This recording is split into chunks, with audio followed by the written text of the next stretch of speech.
मुरारी हे नाथ नारायण वासुदेवं श्रीकृष्ण गोविंद हरे मुरारी हे नाथ नारायण वासुदेवं हरि ओम। स्वस्ति श्री गणेशाय नमः। ओम श्री सरस्वती नमः। ओम श्री वेदपुरुषाय नमः। ओम श्री मातृपेतचरणकमलीभ्यो नमः। ओम श्री गुरुचरणकमलीभ्यो नमः। ओम समस्त कुल देवता चरण कमलीभ्यो नमः। ओम समस्त पितृदेवता चरण कमलीभ्यो नमः।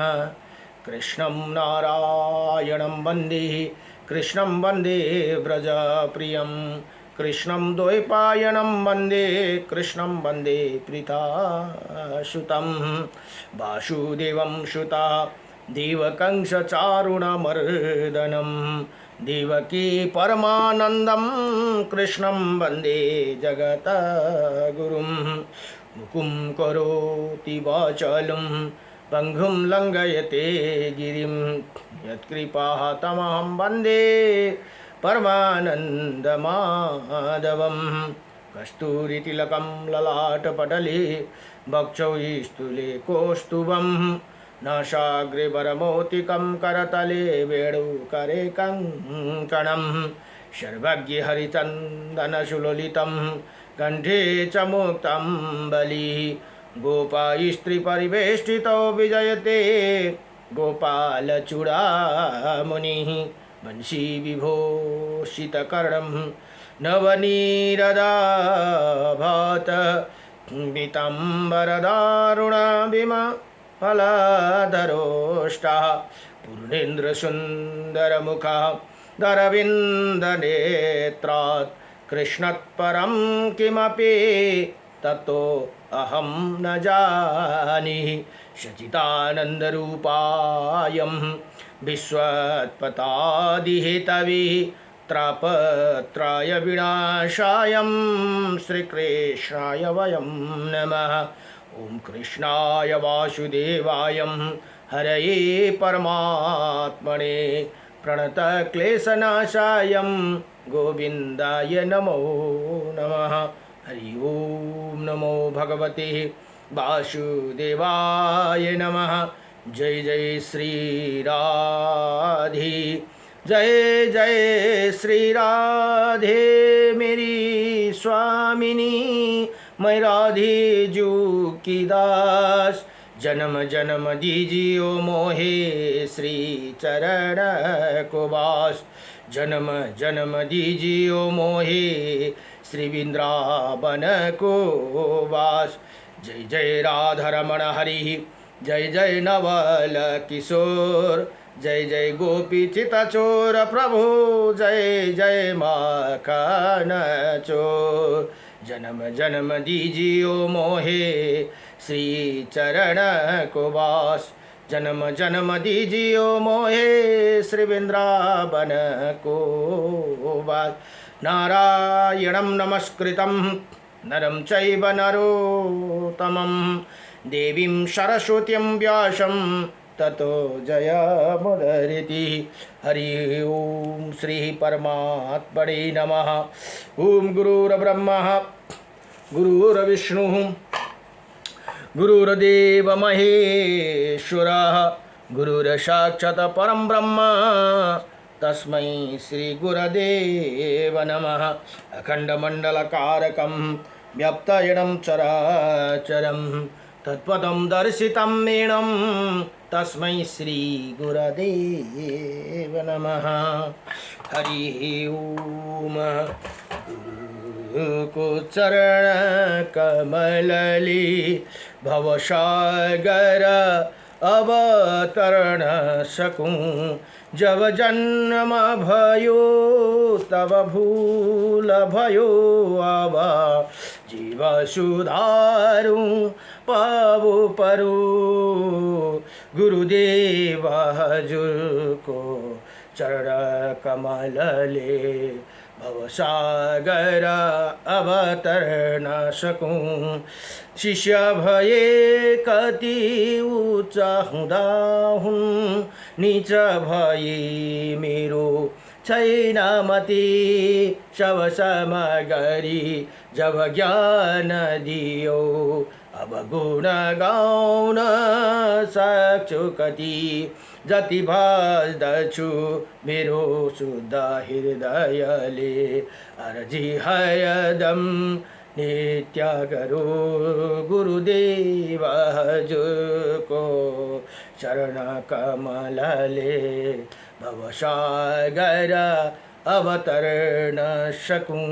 कर्म गरे जब मर्म बुझिन्न, धर्म दियो तब करजी भए। अर्पण रहेछ तडपन बीचमा, अन्धो भई देवा डुबन गए। अब छैन केहीको इच्छा, हजुरको चरणलाई पूजन सकूं।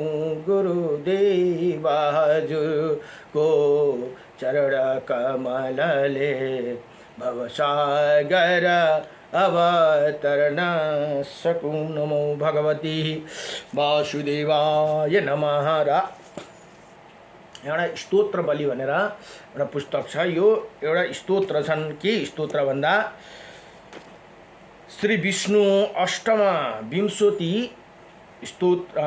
विंशति नाम स्तोत्रम भनेर यहाँ बताइन्छ। अब यहाँ अर्जुनले प्रश्न गर्नुहुन्छ। भगवान कृष्ण श्री अर्जुन उवाच किं नो नामं शस्त्राणि जपते च पुनः पुनः, यानि नमानि दिव्यानि तानि चक्षुष केशव। हे केशव, मनुष्य बार बार 1000 नाम का जप क्यों करता है भनेर यहाँ सोध्नुहुन्छ।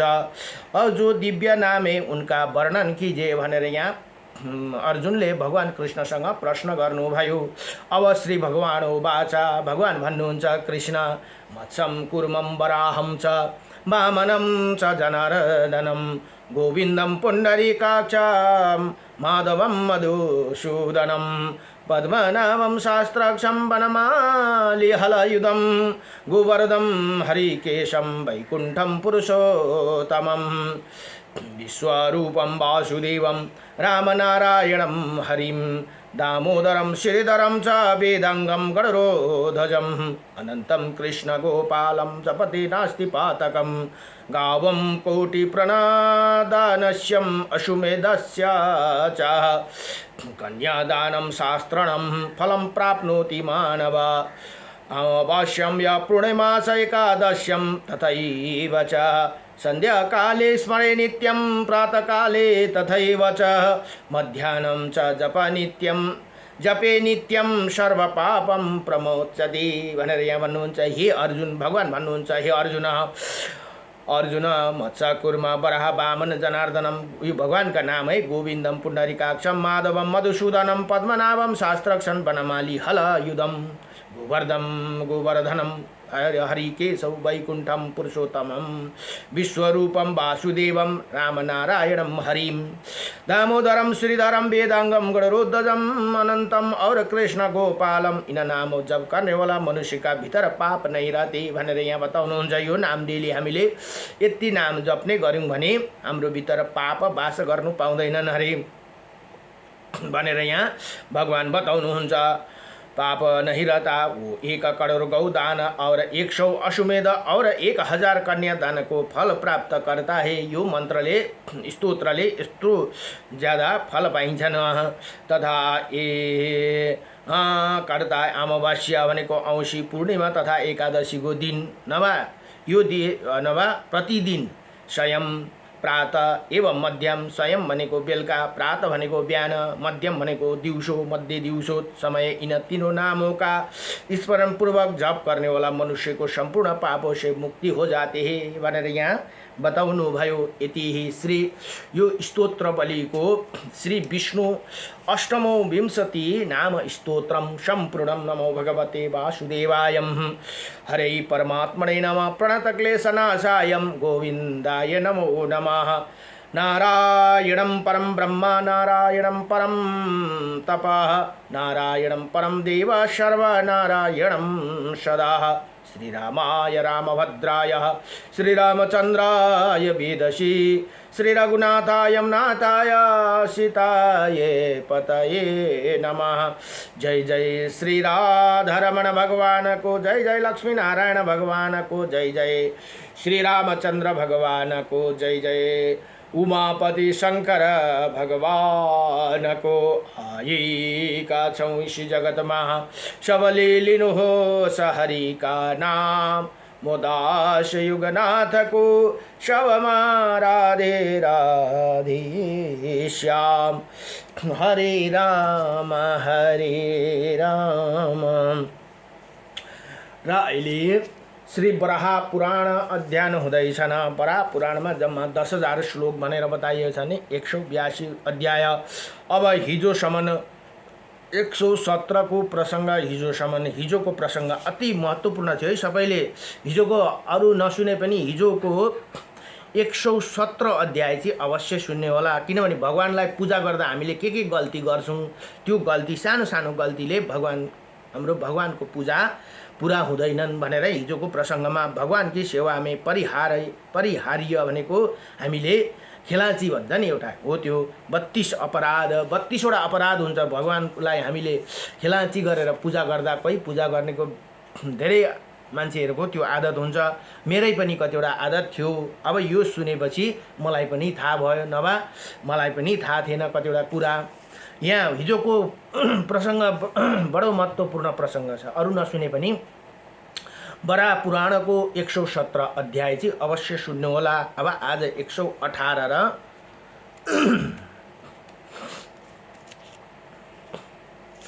नमो भगवती वासुदेवाय 118 को प्रसङ्गमा यहाँ के भन्यो भने पूजाको उपचार भनेर पूजामा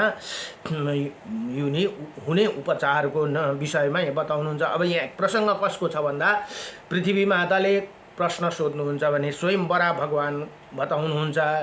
बराह भगवान भन्नुहुन्छ, हे भद्रे, अब मैं प्रायश्चित्तों का तत्वपूर्वक वर्णन करता हूँ, तुम उसे सुनो भनेर पृथ्वी मातालाई बताउनुहुन्छ। भक्तों के चाहिए कि मंत्र विद्या की सहायता से यथावत सभी वस्तु मुझे व अन्य देवताओं की अर्पण करे। मंत्र पढ्दै अर्पण गर्नुपर्दछ भनेर यहाँ बताउनु भयो। फिर आगे कहे जाने वाला मंत्र का उच्चारण कर दीवाट का काष्ठ उठाना चाहिए। अब दीवा काष्ठ का भूमि स्पर्श करना आवश्यक है। अब दीप काष्ठ भने भूमि अवश्य करना है। अतः जब तक ये पृथ्वी का स्पर्श ना करे तब तक दीपक जलाना सिद्धि है, निषेध है। हेर्नुहोस् त के भने यहाँ स्पर्श ना करे, पृथ्वीको स्पर्श, खाली भुइँमा बसेर दीपक जलाउनु हुँदैन अरे। वो पृथ्वी का स्पर्श न करे तब तक दीपक जलाना निषेध है। जब भुइँमा टेकिएको छ भने भुइँमा टेकेर दीपक जलाउनु हुँदैन अरे। किनभने केही राखेर, आसन राखेर मात्रै आसनमाथि बसेर दीपक जलाउनु पर्दछ भनेर यहाँ बताउनुहुन्छ। दीपक जलाने पश्चात हात धो लेना चाहिए। एउटा आचमन, एउटा पात्रमा, यस्तो पात्रा हुन्छ अथवा कुनै बाटुकामा है, अलिकति जल राखेर दीपक जलाइसकेपछि एकपल्ट 1 चम्ची पानी हालेर हात पखाल्नु पर्दछ भनेर यहाँ बताउनुभयो। अब यहाँ भन्नुहुन्छ हात धो लेना चाहिए, तत्पश्चात पुनः इष्ट देव को पास उपस्थित होकर सर्वप्रथम उनकी चरणों की वंदना करना चाहिए भनेर प्रथम भगवान को चरण को वंदना गर्नु पर्यो। अब फिर आगे कहे जाने वाला मंत्र भाव से भगवान के दंत धावना देना चाहिए, भाव गर्नु पर्यो। अब भगवानलाई म दाँत माझ्दैछु, भगवानको मंत्र का भाव ये है, हे भगवान प्रत्येक भुवन आपका स्वरूप है, आपके द्वारा सूर्य का तेज भी कुशिष्ट रहते हैं भनेर यहाँ बताउनुभयो। आप अनादि अनंत और सर्वस्वरूप है, ये दंत धावन आप स्वीकार कीजिए भनेर यसरी हामीले मनमा भाव गर्नुपर्दछ। अब ये दंत धावन आप स्वीकार कीजिए हे वसुंधरे भनेर यहाँ पृथ्वी मातालाई बताउनुहुन्छ। तुमसे जो कुछ कहा है वही सब धर्म से निर्णित है। अब श्री विग्रह के हाथ में दंत धावन देकर पुनः यथावत कर्म करना चाहिए। जहाँ यहाँ मूर्ति राख्नु भएको छ नि, मूर्तिहरूलाई चाहिँ राखेपछि यसरी हामीले विधिपूर्वक पूजा गर्नुपर्छ। अब जसले फोटो राख्नु भएको छ उहाँहरूले यसो सम्झिँदा मात्रै पनि हुन्छ, तर जसको घरमा मूर्ति राख्नु भएको छ उहाँहरूले यो कर्म गर्नुपर्छ भनेर यहाँ बताउनुभयो। चाहिए इष्ट देव के सिर से निर्मल उतार कर उसे स्वयं अपने सिर पर रखे और सुंदर इसके बाद जल से हाथों में शुद्ध करा मुख प्रक्षालन आदि कर्म करना चाहिए। फिर शुद्ध जल से इष्ट देव को मुख का प्रक्षालन करी सुंदरी ही इसी प्रकार ही ये इस मंत्र से पूजा करने का फल स्वरूप पूजा का संसार में मुक्ति ही। पूजक भनेको जो पूजा गर्ने वाला छ, संसार से मुक्ति हो जाती है। मंत्र का भाव यही है। यहाँ मंत्र को भाव भनेर भगवान आत्मा, हे भगवान आत्मा विष्णु स्वरूप इसी जल को ग्रहण करे, इसी ही जल द्वारा अन्य देवताओं को भी सदा अपना मुख धोए भनेर यहाँ बताउनुहुन्छ। फिर पंचरात्र मंत्र द्वारा सुंदर चंदन धूप दीप और नैवेद्य अर्पण करना चाहिए। इसके बाद हाथों में पुष्पांजलि फूल लेकर वो प्रार्थना करी, भगवान आप भक्तों पर कृपा करने वाले हैं, आप नारायण मेरा नमस्कार है भनेर यसरी बताउनुहुन्छ। पुनः प्रार्थना करे, भगवान आपकी कृपा से मंत्रों को जानने वाला यज्ञ करने में सफल होते हैं, प्राणियों की सृष्टि आपकी ही कृपा से होती है। हे माधवी, इस प्रकार प्रातःकाल भनेको बिहान को सुबह को उठकर फिर अन्य फूलों हाथों में मुझ में श्रद्धा रखने वाला ज्ञानी पुरुष पवित्र होकर सुख मुझ देवेश्वर की पूजा करे भनेर यहाँ भगवान यसरी बताउनुहुन्छ। अब दण्ड के भाती पकड़ कर साष्टांग प्रणाम करे, अन्तमा जमिनमा लेट्दाखेरि बुढी अम्ठार भुँडीले मात्रै जमिनमा टेक्नुपर्छ है। यो हाम्रो कम्मरदेखि उँधो र घुँडादेखि उँभोको भाग जमिनमा टेकाउनु हुँदैन, त्यो फेरि हामीलाई दोष लाग्छ, किनभने हाम्रो यो घुँडादेखि र कम्मरदेखि उँधोको भाग अशुद्ध भाग हो। त्यसले गर्दाखेरि यो भागले हामी जमिनमा छुनु हुँदैन। यो भुँडी र अंगूठाले जमिनमा सुतेर हामीले साष्टांग प्रणाम गर्नु पर्दछ भनेर यहाँ बताउनु, प्रणाम गर भनेर भन्नुहुँदैछ। र प्रणाम गर्ने त्यसरी भूमिमे दण्डकी भाती भने लौरो जस्तो सुत्दाखेरि तेर्सो हुन्छ नि, त्यस्तै पाराले तेर्सो भाती पकड़ कर दण्डके भाती पकड़ कर साष्टांग प्रणाम करे और प्रार्थना करे, हे भगवान आप मुझ पर प्रसन्न हो जाइए। फिर सिर पर अंजलि रखकर निम्नलिखित प्रार्थना करना चाहिए, भगवान शास्त्रों के प्रभाव से आपकी जानकारी प्राप्त हो जाने पर साधन की यदि आपको पाने की इच्छा और चेष्टा हो तो आप उसे प्राप्त हो जाते हैं। युगाग्नि को भी आपकी कृपा से ही मुक्ति सुलभ हुई, अतएव मैं भी आपको उपासना कार्य करने में संलग्न हो गया हूँ भनेर यहाँ बताउनुहुन्छ। आपकी शास्त्रीय अज्ञातमय संपादन किया है, इसलिए आप मुझ पर प्रसन्न हो जाए। फिर मेरे भक्ति के संलग्न रहने वाला साधक पुरुष इसी प्रकार शास्त्र की विधि का पालन कर कुछ देर तक मुझे प्रदक्षिणा करे भनेर यहाँ बताउनु भयो। मेरे भक्त कोई भी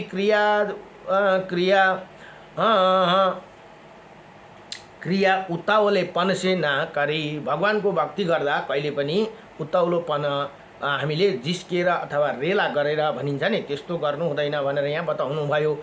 इसी प्रकार सभी कार्य संपन्न कर मेरी भक्ति से दृढ़ आस्था रखने वाला पुरुष घृत तथा तेल से मेरा अभय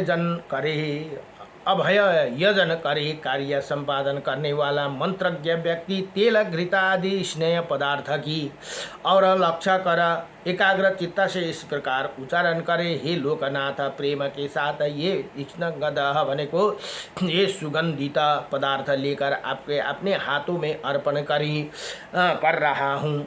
इसके फलस्वरूप संपूर्ण लोक में मुझे आत्मा सिद्धि प्राप्त हो। भगवान आपके मेरे बारंबार नमस्कार मेरे मुख से जो अनुचित बात निकली गई उसे क्षमा कीजिए। इसी प्रकार कहते हुए सर्वप्रथम मेरे न मस्तक पर स्नेह पदार्थ तेल और या घी लगाना चाहिए भनेर यहाँ बताउनु भयो मूर्तिको अगाडि। अब यहाँ बताउनुहुन्छ उसे मेरे दाहिने अंगों से लगाकर फिर बायां अंगों में लगाइए। इसी प्रकार पीठों में लगाकर कटी भागों में लगाने की विधि है। ये भद्रे, इसके पश्चात अपने व्रत में अटल रहने वाला पुरुष गाय के गोबर से भूमि का उपलेपन करे। भद्रे, गोमय द्वारा उपलेपन करते समय देखने में तथा सुनने में प्राणी को जो पुण्य प्राप्त होते हैं उसमें मैं कहता हूँ सुनो, साथ ही अभयजन करने का पुण्य भी सुनाता हूँ भनेर यहाँ पृथ्वी मातालाई बताउनुहुन्छ। उनकी जितनी बूंदे उसी गौमय की पृथ्वी पर तथा इत्र तेल आदि की इष्ट देव को ऊपर गिरते हैं उतना ही 1000 वर्षों तक श्रद्धालु पुरुष स्वर्ग लोक में प्रतिष्ठित पाते हैं भनेर यहाँ बताउनु भयो। इसके पश्चात उन्हें पुण्यात्माओं के लोक प्राप्त होते हैं। इतने ही नहीं, इसी प्रकार जो भी मेरे गात्रों में तेल तथा घृत से अभयजन करता है वो एक एक कण की जितने संख्या होती है उतने 1000 वर्षों तक स्वर्ग लोक में रहते हैं और मेरे उस लोक में उसकी मान प्रतिष्ठित होते हैं भनेर यहाँ होती है भनेर यहाँ बताउनु भयो। हे भद्रे, अब जो उदवर्तन सुगंधित वस्तुओं से बना हुआ अनुलेपन मुझे प्रिय है उसे बताता हूँ। जिस मेरे अंग तो शुद्ध होती ही है मुझे प्रसन्नता भी प्राप्त होती है। कार्य संपादन करने वाला शास्त्र ज्ञानी पुरुष लोध भन्ने एउटा हुन्छ है, यो वृक्षै होला। वृक्ष पिवर पनि मधुका महुआ आश्रयपण अथवा रोहिणी एवं कर्कट आदि के चूर्ण को एकत्र करके उपलेपन बनाइए और मुझे अधिक प्रिय है। के रहेछ त भन्दा लोध भन्ने अरे लोध, पिवर, मधु भनेको मह, मधुका महुआ अश्रुपर्ण अथवा रोहिणी एवं कर्कट आदि के चूर्ण को एकत्र करके उपलेपन बनाए मुझे अधिक प्रिय है। ये अनुलेपन अथवा चंदन है। अनुलेपन माने चंदन बनाओ। अन्य अनेकों चूर्ण द्वारा भी अनुलेपन बनाया जा सकते हैं। जिसे हाथों द्वारा मेरे अनुलेपन होते उसमें मैं बहुत प्रसन्न होता हूँ भनेर भगवान स्वयं यहाँ बताउनुहुन्छ। क्योंकि ये अनुलेपन मेरे शरीर बहुत सुख देने वाला, अतः इसे अवश्य करना चाहिए। यदि मेरे भक्ति करने वाला परम सिद्धि चाहते हैं तो इसी प्रकार अनुलेपन लगाकर मेरे स्नान कराइए भनेर यहाँ भगवान यसरी बताउनुहुन्छ। अब इसके बाद अमला हेर्नुहोस् त, अमला हुन्छ नि जुन रुख अमला, यहाँ भन्नुहुँदैछ अमला और सुगंधित उत्तम पदार्थ को एकत्र करके दृढ़व्रती पुरुष उसके मेरे संपूर्ण गात्रु में मले अथवा तत्पश्चात जल घड़ा लेकर उसी अवश्य मंत्र उच्चारण करे भनेर यहाँ बताउनुहुन्छ। यही कारण अमला पनि भगवानको अति प्रिय है। भगवानलाई जस्तै तुलसी प्रिय हुनुहुन्छ भने अमला पनि प्रिय हुनुहुन्छ। भगवान आप देवताओं की भी देवता है, अनादि सर्वश्रेष्ठ पुरुष भनेर यहाँ मंत्र बताउनुहुँदैछ। आपका स्वरूप अत्यंत शुद्ध है। व्याप्त रूप से पधा कर ये स्नान स्वीकार कीजिए और मार्ग का अनुसरण करने वाला पुरुष इस प्रकार कहकर मेरे स्नान कराइए। जो मूर्ति राखेर घरमा पूजा गर्नुहुन्छ उहाँहरूलाई यो विधिले पूजा गर्नु भनेर यहाँ भगवान बराह पृथ्वी मातालाई बताउनु हुँदैछ। घडा सोनेका अथवा चाँदीका हो या द्रव्य या उपलब्ध हो सके तो कर्म का ज्ञान रखने वाला पुरुष मेरा तांबे के घड़े से स्नान कराना चाहिए। भगवानलाई या त सुनको या त चाँदीको या त ताँबेको घडाबाट स्नान गराउनु पर्दछ भनेर यहाँ बताउनुहुन्छ। इसी प्रकार सर्वाधिक कर्म से स्नान कराकर मंत्र को पढ़ते हुए चंदन अर्पण करना चाहिए। मंत्रार्थ यही है, प्रभु संपूर्ण गंधों से आपको मन में प्रसन्नता प्राप्त होते हैं। ये चंदन कई प्रकार के होते हैं, यही शास्त्र की सम्मित ये सभी देवादि लोक में उत्पन्न होते हैं भनेर यहाँ मंत्र पनि बताइदिनु भयो। आपकी कृपा से सत्कर्मों में इनका उपयोग होते हैं। मैंने आपके अंगों में लगाने के लिए इसी पवित्र चंदनों को प्रस्तुत किया भनेर यहाँ बताउनु भयो। भक्ति से संतुष्ट भगवान आप इन्हें कृपा कर स्वीकार करे। इसी प्रकार चंदन आदि सुगंध युक्त पदार्थ एवं माला आदि अर्पण करके पूजन करने का विधान है भनेर यहाँ बताउनु भयो। कर्म में श्रद्धा रखने वाला कर्मशील पुरुष ऐसे अर्चना करे, ये कहते हुए कि पुष्पांजलि ही दे। हे अच्युता, ये समय अनुसार जल में भी स्थल में उत्पन्न होने वाला पवित्र पुष्प संसार में मेरे उद्धार हो जाए, इसलिए ये पुष्प आप स्वीकार कीजिए भनेर यहाँ यसरी बताउनुहुन्छ। इसी प्रकार मेरे भगवान भागवत संप्रदाय युक्त विधिवत पालन करते हुए मेरे अर्चना करने के पश्चात मुझे सुगंधित द्रव्यों से बना हुआ धूप देना चाहिए। धूप से मुझे बहुत से प्रेम है। इसे प्रसाद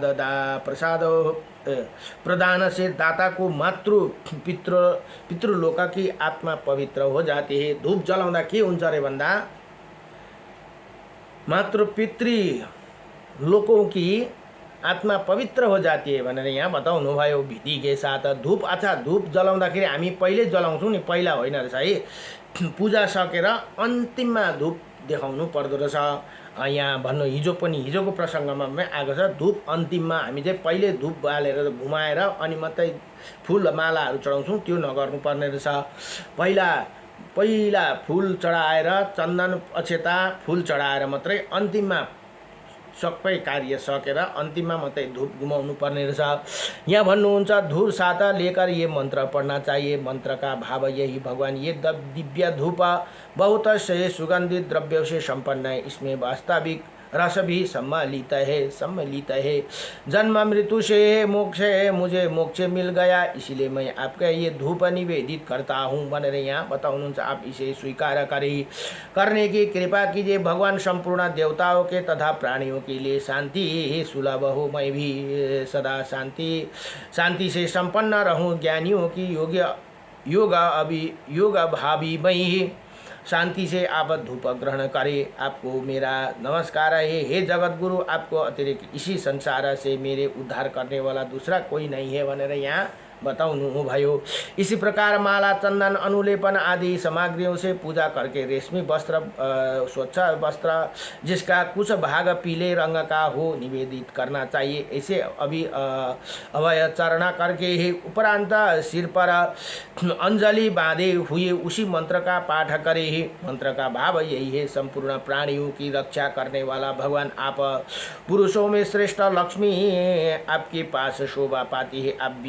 आपका विग्रह आनंदमय है। आप ही सबको रक्षक और रचयिता और अधिष्ठता है। हे प्रभु, आप आदि पुरुष है। आपका रूप सर्वदा दुर्दर्श दुर्ज्ञ और आपको दिव्य अंगों को आच्छादित करने के लिए ये कोषाया रेशमी वस्त्र जो कुछ पीले रंग से सुशोभित एवं मनोहर है वो अर्पण करता हूँ भनेर यहाँ बताउनु भयो। अब आप स्वीकार कीजिए हे देवी। फिर मुझ पर वस्त्रों से भूषित कर हाथों में एक पुष्प ले और उसे आसन की कल्पना कर मुझे अर्पण करे। वस्त्र मेरे विग्रह में अनुसार होना चाहिए। पूजा करते समय प्रणव धर्म एवं पुण्यमय विचार से पूजा को संपन्न करना चाहिए। आसन अर्पण करने की मंत्र का भाव यही है, भगवान ये आसन बैठने योग्य, आपकी प्रीति उत्पन्न करने वाला, प्रतिज्ञा रक्षा में उपयुक्त, प्राणियों के लिए श्रेय श्रेय आपके योग्य एवं सत्य स्वरूप है, इसी आप ग्रहण कीजिए भनेर यहाँ यसरी प्रार्थना गर्नुहुन्छ गर्नु भनेर बताउनुहुन्छ। इसी प्रकार सालध्य नैवेद्य आदि पदार्थों से अर्पण कर मेरे मार्ग का अनुसरण करने वाला पुरुष यथाशीघ्र